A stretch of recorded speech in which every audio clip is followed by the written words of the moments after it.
Life में अच्छी चीज़ों की ना एक खास बात होती है कि फर्स्ट डे वो बहुत मुश्किल लगती है, सेकंड डे वो और भी ज़्यादा मुश्किल लगती है, पर थर्ड डे वो बहुत ज़्यादा आसान हो जाती है। ट्रैक करेंगे खुद को कि एक्चुअली टाइम मैनेजमेंट करने में हम इंटरेस्टेड भी हैं या बस वीडियोस देख रहे हैं।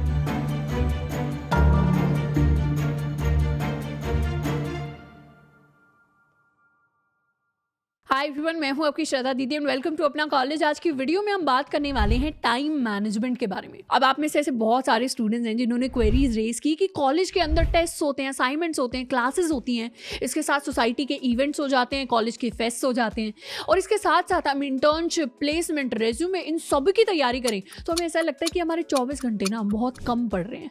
पर इस वीडियो के अंदर हम बात करने वाले हैं कि कैसे अपने कामों को स्ट्रक्चर करना है ताकि उन्हीं 24 घंटों में हम ये सारी की सारी चीज़ें अचीव कर पाएं।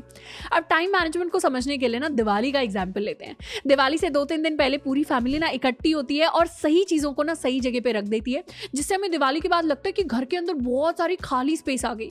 कुछ वैसा ही टाइम मैनेजमेंट के साथ होता है। टाइम मैनेजमेंट का बेसिक मतलब है कि हम सही कामों को सही टाइम पर कर लें ताकि बहुत सारा फ्री टाइम हमारे पास आ सके और उस फ्री टाइम में हम वो चीज़ें कर सकें जो हम एक्चुअली पसंद करते हैं, वो चीज़ें कर सकें जिनसे हमें एक्चुअली हैप्पीनेस मिलती है। अब टाइम मैनेजमेंट को सीखने से पहले हमें अपनी लाइफ में 2 चीज़ें करनी पड़ेगी। इनमें से सबसे पहला है लर्न टू से नो।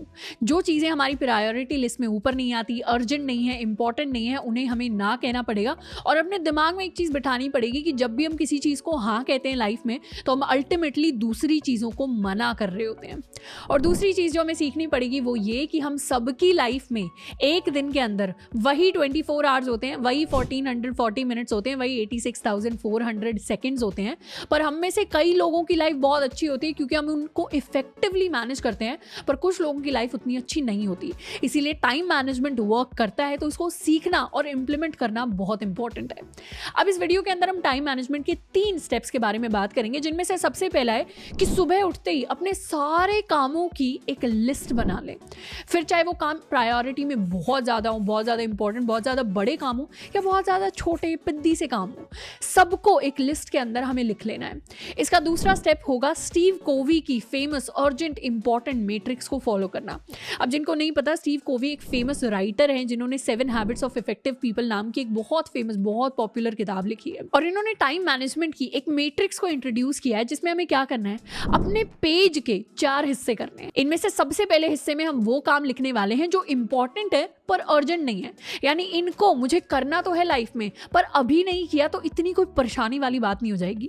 जैसे एक्सरसाइज करना, हमें पता है हमें एक्सरसाइज करनी है और रोज करनी है, वो इंपॉर्टेंट है हमारी हेल्थ के लिए, पर अभी 4 बजे या अभी 3 बजे मैंने नहीं की तो मेरी जिंदगी में कोई आफत नहीं आने वाली है। इसके अलावा मुझे फाइनेंस के बारे में, टैक्सेस के बारे में, इन्वेस्टमेंट के बारे में सीखना है, वो मेरी लाइफ में इंपॉर्टेंट है पर अर्जेंट नहीं है। और इस पेज के दूसरे हिस्से में हम वो चीजें लिखने वाले हैं जो अर्जेंट भी हैं और इंपॉर्टेंट भी हैं।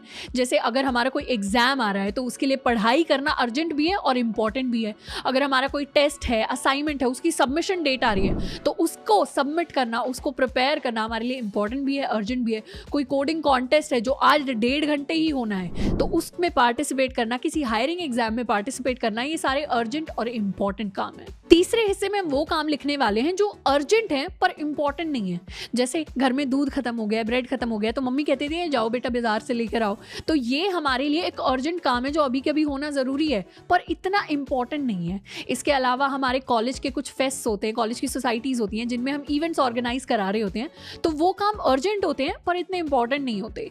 या फिर हमारे लिए हमारे ईमेल्स रोज चेक करना अर्जेंट है पर इतना इंपॉर्टेंट नहीं है। और चौथे हिस्से में हम वो काम लिखने वाले हैं जो ना तो अर्जेंट है ना इंपॉर्टेंट है।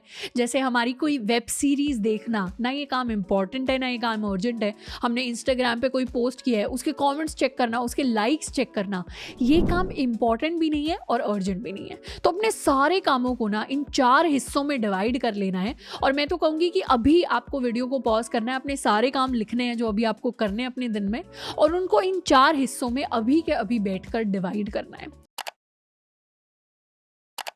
इसके बाद करेंगे अपना थर्ड स्टेप। थर्ड स्टेप है कि सबसे पहला हिस्सा यानी वो काम जो अर्जेंट नहीं है पर इंपॉर्टेंट है, उस हिस्से को हमें शेड्यूल कर देना है, उस हिस्से को प्लान कर देना है। अपना एक टाइम निकालने दिन के अंदर जिसके अंदर हम बुक रीडिंग कर रहे होंगे, एक टाइम निकालने जिसमें हम फाइनेंस के बारे में, इन्वेस्टिंग के बारे में सीख रहे होंगे, और कोशिश ये करनी है कि अपना जो मेजॉरिटी दिन है ना उसको शेड्यूल्ड रखें, प्लान रखें। अब कुछ लोग कहते हैं कि 50% टाइम अपने दिन का आपको प्लान करके रखना चाहिए इस हिस्से के लिए, कुछ कहते हैं 75% रखना चाहिए। अब मैं आपको फिक्स परसेंटेज नहीं दूंगी क्योंकि ये पॉसिबल नहीं है सबके लिए, पर मैं बताऊंगी कि आपको कोशिश करनी है कि अपना मैक्सिमम टाइम इसी हिस्से को देना चाहिए, यानी प्लान्ड चीज़ों को। दूसरे हिस्से के लिए हमें क्या करना है, दूसरे हिस्से में आकर हमें उन कामों को एक के बाद एक खत्म करते जाना है।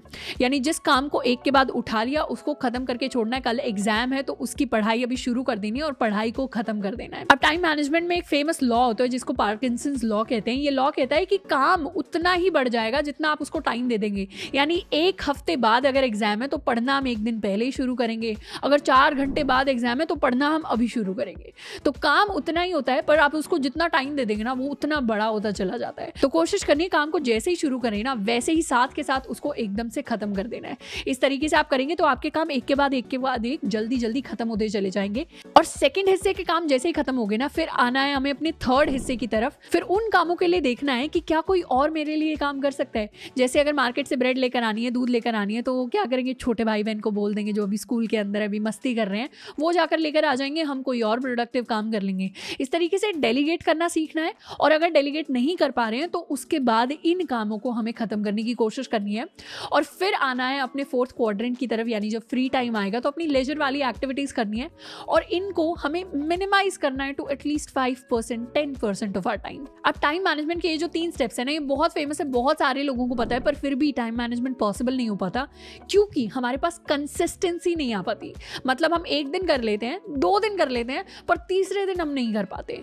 तो इसके लिए क्या करना है, एक 7 डे प्लान बनाना है। इस वीडियो के नीचे आप अपने सातों के सातों दिन लिखने वाले हैं कि कब आपने ये तीनों स्टेप्स फॉलो किए या नहीं किए। और इस तरीके से एक कंसिस्टेंसी हमें बिल्डअप करनी है।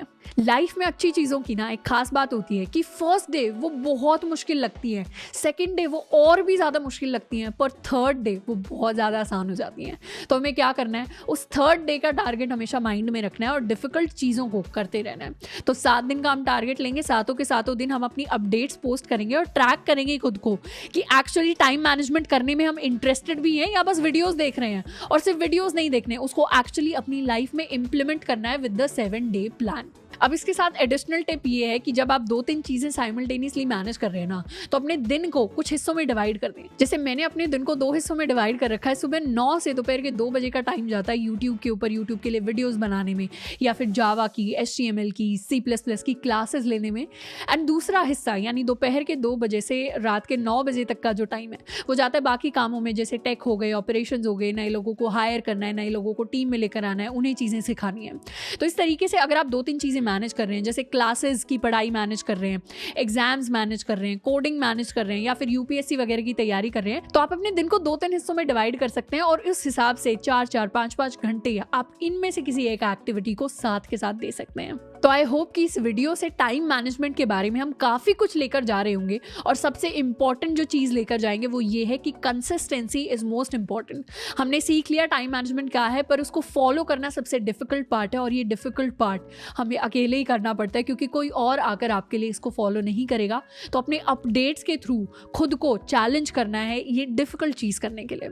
आज के लिए इतना ही, मिलते हैं नेक्स्ट वीडियो में। Till then keep learning and be consistent.